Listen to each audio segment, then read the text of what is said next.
Lo que ayer presenciamos en el Gran Premio de México, cuanto menos, es un ejemplo clarísimo de educación infantil. De cómo educas, así es como aprenden los niños. Algunos niños un poco grandecitos, como Max Verstappen, que ya dejó de ser un niño hace bastantes años, si tenemos en cuenta que es probablemente el piloto más joven de la historia de la Fórmula 1 o uno de ellos, así que ya experiencia le sobra a pesar de tener una edad relativamente joven, como para estar jugando con todas estas cosas. Lo que me parece más increíble es que no es el primer escándalo de Max Verstappen, hablaremos de más, por supuesto, así que si no te los quieres perder, voy a hacer una recopilación de lo más interesante de las liadas de Max Verstappen. Si no te lo quieres perder, lo único que tienes que hacer es suscribirte al canal con ese botón rojo que pone suscribirme y activar la campanita para que te lleguen todas las notificaciones de este canal, que como ves y he prometido estoy dando más caña que nunca, y esto solo es el comienzo, porque mañana me llega un juguete nuevo que os quiero enseñar. Tenemos nuevo coche, lo veremos pronto, además de mi M2, que tranquilos, no lo he vendido, no os preocupéis. Os lo intentaré explicar y enseñar todo esta semana, y me hace mucha ilusión emprender un proyecto en este canal. Así que, como he dicho, no te lo pierdas, porfa, suscríbete al canal, quédate conmigo, que va a venirse un añito de dar mucha caña al motorsport en general y sobre todo en este canal un poquito más de coches. Sin embargo, como estábamos diciendo, ayer vi una cosa que me pareció atroz. Y es que después del último vídeo que había hecho ya acerca del Gran Premio de Austin,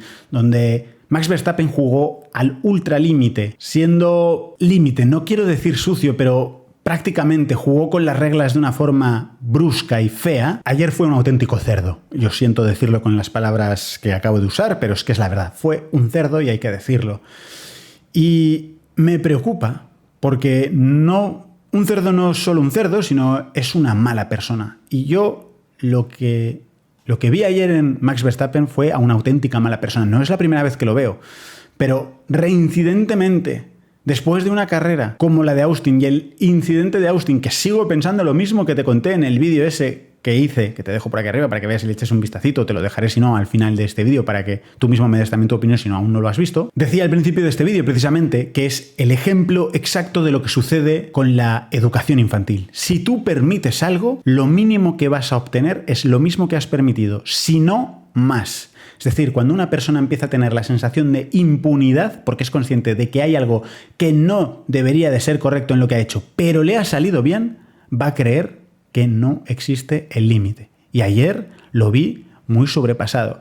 Y si no opinas igual que yo, te invito a que vuelvas a ver el incidente de carrera desde otra óptica y lo vuelvas a pensar antes de decirme si crees que tengo razón o no. Porque, volviendo a la carrera y haciendo una pequeña simulación de esa primera parte interesantísima, una salida de Carlos Sainz un poco floja, una buena salida de Max Verstappen, le colocan en primera posición, pero claro, Lando Norris estaba al acecho y también hace una gran salida. Y su batalla, como ya sabremos, aunque no tenga muchísimas opciones, todavía le quedan unas cuantas, es con Max Verstappen. Desde el primer instante, prácticamente, Max Verstappen tapa la puerta violentamente a Carlos Sainz cuando intenta devolverle el adelantamiento por la primera posición y le hace exactamente lo mismo, pero incluso más agresivo que le hizo a Lando Norris el fin de semana pasado en Austin. Carlos, en este caso, está mucho más listo y evita cualquier tipo de contacto absurdo porque sabe que tiene el ritmo para ganar perfectamente y se va largo. Claro, con el riesgo de que no rompas nada saliéndote por el camino. Vuelve a pista.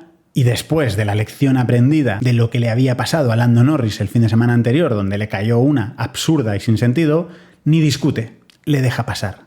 Porque una vez más sabe que es más rápido. No tiene sentido discutir por algo así. Todo esto con inmediatamente una safety car por una salida un poquito accidentada, y cuando el safety car desaparece, inicia la guerra por enésima vez esta temporada, al menos psicológica, entre Lando Norris y Max Verstappen, donde Lando vuelve a intentar un adelantamiento demostrándose más rápido, al menos con todo puesto con el DRS y demás, y Max Verstappen vuelve a hacerlo por segunda vez consecutiva en esta carrera, por tercera con la de Austin, cerrándole todas las puertas de una forma al límite y obligándole a salirse fuera de pista. En ese momento, y atento, Lando, que también ha aprendido lo que pasó el fin de semana anterior, se predispone a dejarle pasar, pero claro, todavía habiendo salido el safety car 4 curvas antes, todos estaban rodando muy juntos y muy cerca, así que no puedes dejar pasar de cualquier manera porque como te despistes y seas un poco bobo, te va a pasar hasta el apuntador en lo que tú estás intentando dejar pasar a un piloto. Y llegando a la curva 8, Lando se aparta hacia el exterior y menos mal, porque el niño llorón enrabietado y cabreado lanza un ataque sin sentido de esos que no harías ni en la PlayStation ni a tu peor enemigo, cruzando el coche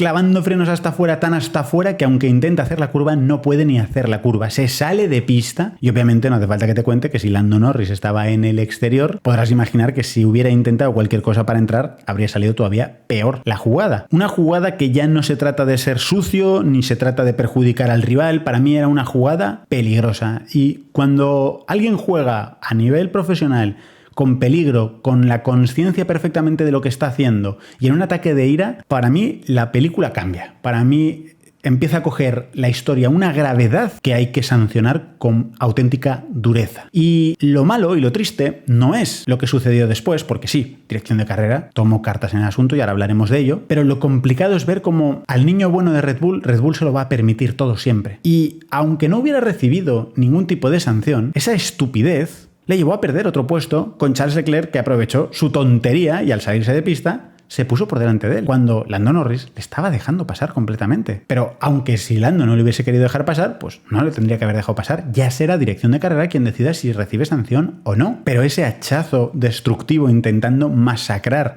teniendo en cuenta que podías como mínimo haber roto el coche, con los millones de euros que eso supondría, con los problemas que eso supondría, y que como encima Lando te esquivara bien, te podía haber restado una cantidad de puntos espectacular por el campeonato. Y Red Bull no hace nada con lo duro que es un tío como Horner y compañía. La verdad que triste, muy triste ver que cuando hay talento se le permite todo, para que así él esté a gusto.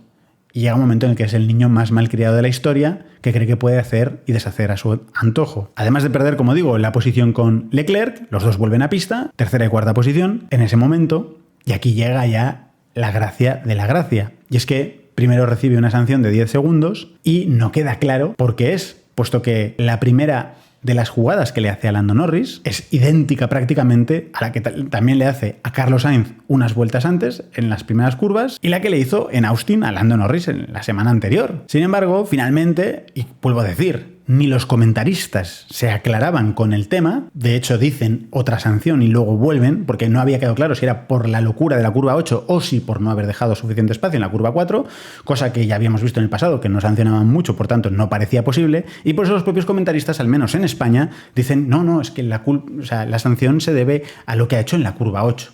Pero no, resulta que le caen 10 segundos por no dejar espacio en la curva 4. Sin sentido. Cuando lo hace a Carlos Sainz no le cae sanción, que ahí te puedo comprar que llegado al vértice no estaba por delante, es verdad, ni ocupaba tampoco la mitad del coche, pero es lo mismo por lo que sancionaste a Lando Norris al revés una semana antes y ahora de repente sí.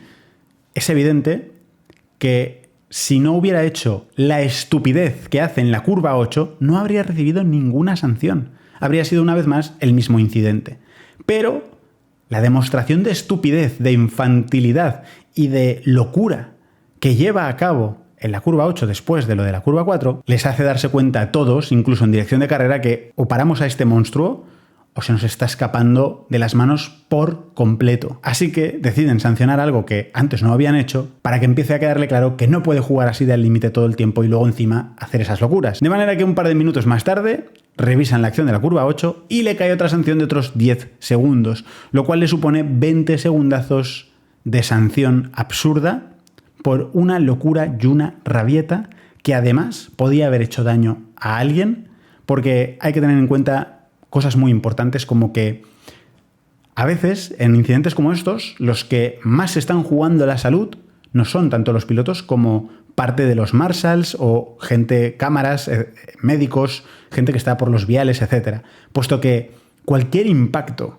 entre esos dos pilotos es muy posible que ellos, por la altísima seguridad del monoplaza, no reciban nada brutal, ni ningún golpe ni nada de eso. Pero que cualquiera de esas piezas que salen por los aires o un neumático que salga, como por ejemplo pasó incluso en la propia salida de Tsunoda, y le caiga a alguien que esté haciendo su trabajo allí y que no pueda reaccionar, es gravísimo. Así que es una visión un poquito cruda, pero mientras exista la posibilidad de que por una estupidez, no por luchar por una posición ni por un campeonato, sino que por una estupidez de un niñato puedas poner en riesgo vidas de quien sea, para mí debe ser sancionado con mucha más dureza. Y sobre todo porque me quedó claro que las sanciones de ayer fueron unas sanciones no por el hecho, sino por el ya no podemos permitirle más a este tío.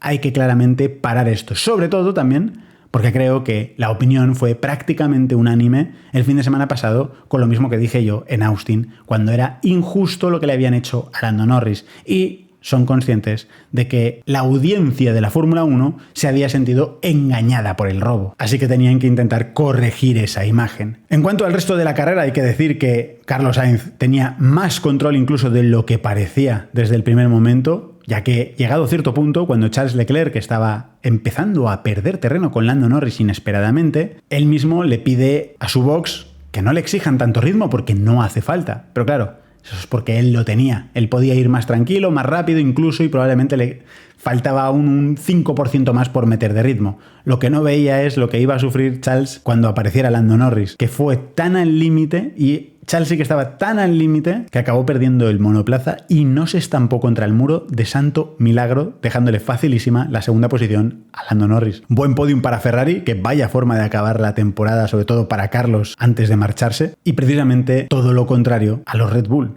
que acabaron los últimos y no fueron capaces ni siquiera de sacar la vuelta rápida cuando montaron los neumáticos frescos para el Checo Pérez. Finalmente, Max Verstappen, a pesar de haber rodado entre los últimos junto a su compañero de equipo, es cierto que salvó los muebles con un sexto puesto, pero teniendo en cuenta su situación, su posición, su talento, la lucha por el Mundial y el coche que lleva, desde luego es que quedar más atrás ya habría sido auténticamente humillante. Entre medias, una batalla entre los dos Mercedes que obviamente favoreció a Lewis Hamilton por un problema en una pieza del alerón delantero de George Russell, pero demostrando precisamente todo lo contrario, ¿no? Una caballerosidad y una madurez en su pilotaje que entre ellos se les permite competir, porque es obvio que no pretenden, si es que sucede algo malo, pues es mala suerte, pero no pretenden hacer ninguna estupidez como la que no puedes esperar que no haga el propio Max Verstappen. Al menos, como siempre te digo, por supuesto, esta es mi opinión. Ya sabes que tú me puedes dejar tu opinión en los comentarios de este vídeo. Yo te leeré encantadísimo y te voy a traer muchísimo más contenido, como he dicho, no solo de Fórmula 1, de Motorsport, de Superbikes, de coches y de un montón de cosas más. Así que si no te lo quieres perder, dale aquí al